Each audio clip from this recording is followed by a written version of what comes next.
Okay, I'm going to use this Stanford Dragon again as part of a little rendering project, and we're going to use a high dynamic range image again as our primary light source and combine that with the true ambience rendering method.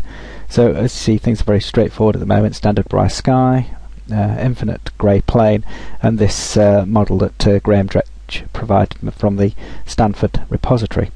So what we're going to do then is I'm going to move the camera position around, so it's going to be sort of a more of a still life project. So I'll get things set up, positioned, so that we've just got it framed nicely and without too much perspective on it. So I'm using a fairly narrow camera field of view, and you can see from the overhead view, normally work with a wider field of view, but it's a narrow one, and the camera further away seems to be better for still life.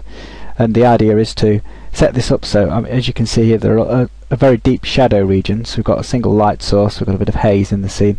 We're going to get rid of all that, and we're going to use high dynamic range image as the backdrop. So I'm going to get that from Bryce tutorials, Bryce downloads. I'm going to use one of Horo's HDRI pack 1. I'm going to use the same high dynamic range image, this one, the lake one, as I did before, except that I'm going to use one of the variants of it that you'll find in this pack, and that's a Specular Convolved image. So go back here, go into the Light Lab, go into the IBL tab, use HDRI image, open, navigate to where it is. So you have these at different resolutions. We've also got this Specular Convolved one, which Horo set up, and you can see that at the moment it looks quite dark. So what we can do here, I'll just use render in scene, so you can see that it's hardly producing any light at all. I'll use the tone map option, and then I'm going to reduce the quality, because we're not going to use the simulated light sources anyway. You can see tone maps brought up to more realistic sense as you would see it with the human eye. And we're going to use the true ambience rendering method. So I'll use render options, premium effects, true ambience, make sure it's TA scatter correction, maximum ray depth 6. And so without making any further modification, you can see at the moment it's not providing enough light to light this scene.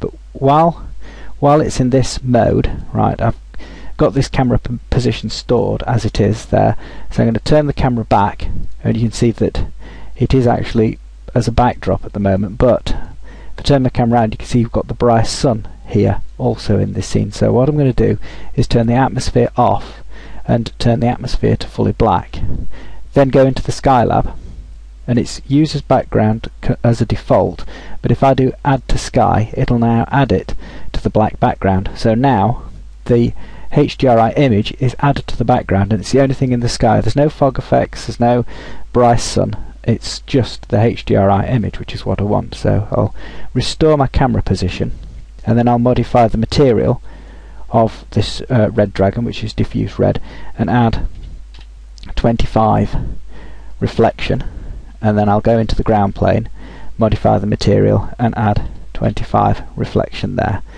and then we'll see what we've got. So okay, you can see very dimly that we're getting some reflection on the dragon. So now I'll introduce some light from that. So we'll introduce HDRI effect.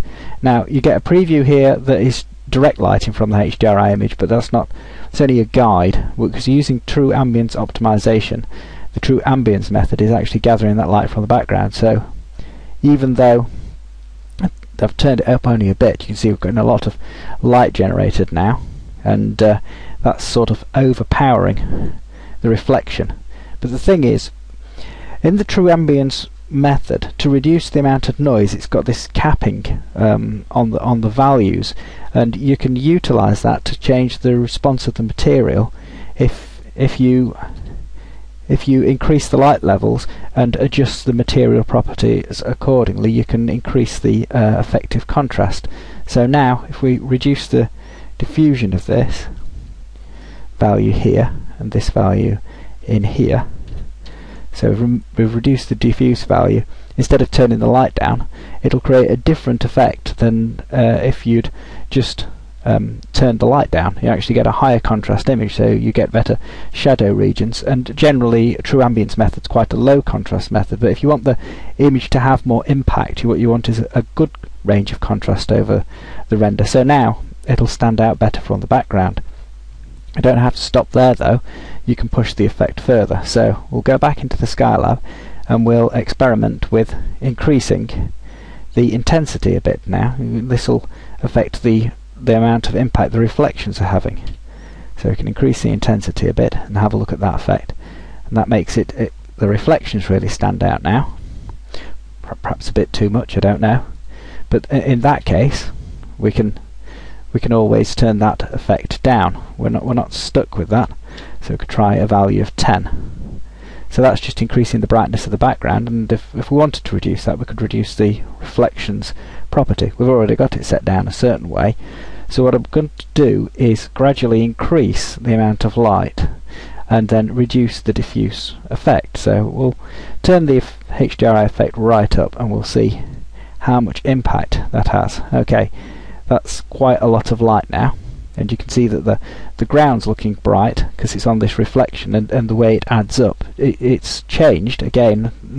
It's different, modifying the material property down and increasing the light compared with just setting the light level. So this is another way of experimenting with this true ambience method. So there we go, I've set the diffuse values down again and to compensate for the lighting. So now, as things stand, I could probably do with a bit more light. To get more light from this, because we've more or less topped out on the effect, what I have to do is link the intensity to the light source, and then I can use the intensity to boost the light levels. Though of course, as it says, as you increase the level of intensity of the background, then you get more in the reflection. So that's fairly balanced at the moment, but I could still go further. So what I'll do now is I'll go into the light and increase the intensity right up. So it's at an extreme level now. We can't get any more light out of the system as things stand without starting to modify the HDRI image. So now loads of light, everything's burned out. So I'll modify the material now. I'll take the reflection down to 5 and the diffuse down to 1, and then go to the ground plane, take the reflection down to 5 and the diffusion down to 1, and then we'll see whether or not we've got that into a level where it'll actually render out. So I would say still a bit too much reflection there, so I'll modify the reflection right down to 1 now. I think it will take fractional values, but obviously such fine tuning takes a long while to organise, and perhaps not enough reflection now. But you can see that the image looks quite high contrast, so it's all a matter of getting the right balance in this approach.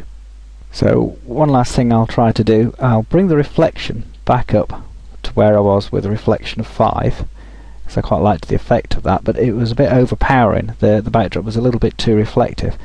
So what I can do is I can go back to the soft sky mode, go into the image based lighting, and we can blend into the background.